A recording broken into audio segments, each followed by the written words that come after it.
السلام علیکم ناظرین، آپ کا میزبان افتخار حسین تاریخ اسلام کے چیدہ واقعات لے کر ماہ رمضان شاہ نامہ اسلام کے قسط نمبر 5 میں آپ کے روبرو حاضر ہوا ہوں۔ آج 5واں روزہ ہے اور مجھے یقین ہے کہ یہ 5واں روزہ بھی خیر و عافیت سے گزر رہا ہوگا، اور رب کائنات سے دعا ہے کہ اس ماہ مقدس کا ہر روز خیر و عافیت سے گزرے اور ہماری بخشش کا ذریعہ بن سکے۔ ناظرین، ہم تذکرہ کر رہے تھے ابراہیم علیہ السلام کے واقعے کا۔ ابراہیم علیہ السلام اپنے خاندان سمیت اپنے شہر بابل میں قیام پذیر ہوتے ہیں، تو اس دوران انہیں اپنے شہر بابل سے کنا کی طرف ہجرت کرنے کا حکم ملتا ہے۔ وہ اپنی زوجہ حضرت سارہ اور اپنے برادر زادے حضرت لوط علیہ السلام سمیت وہاں سے کنا کی طرف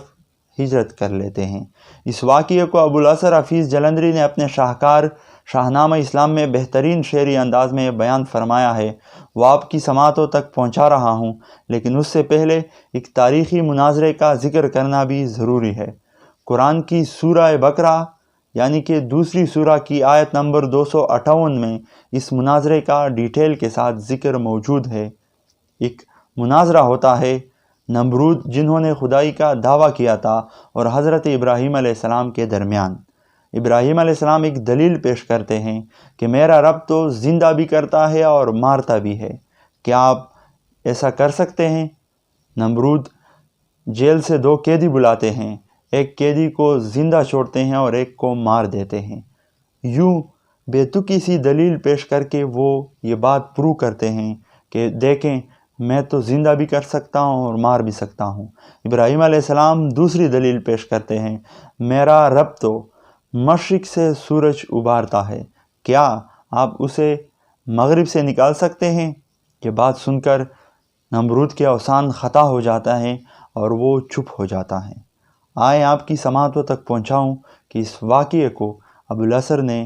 کس طرح بہترین شعری انداز میں بیان فرمایا ہے۔ حضرت ابراہیم کی ہجرت ہوئی یہ آتش نمرود تختہ باغ جنت کا، ہوا الہام ابراہیم کو بابل سے ہجرت کا، کہ یہ بھی خدمت تبلیغ کا ایک پاک ہیلا ہے، سفر کہتے ہیں جس کو کامرانی کا وسیلہ ہے، مشیت تھی کہ ابراہیم سے کچھ کام لینا تھے، انہی ہاتھوں سے بھر کر معرفت کے جام دینا تھے، وطن کو چھوڑ کر نکلا خدائے پاک کا پیارا،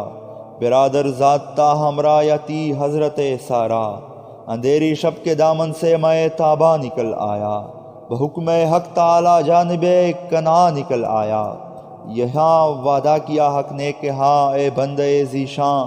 تیری اولاد کی قسمت میں ہے یہ خطہ کنا، مقدر ہو گئی اولاد میں دارین کی شاہی، تو پیمبر دیار مصر کی جانب ہوا راہی، یہ ایسا دور تھا انسان سب کافر ہی کافر تھے،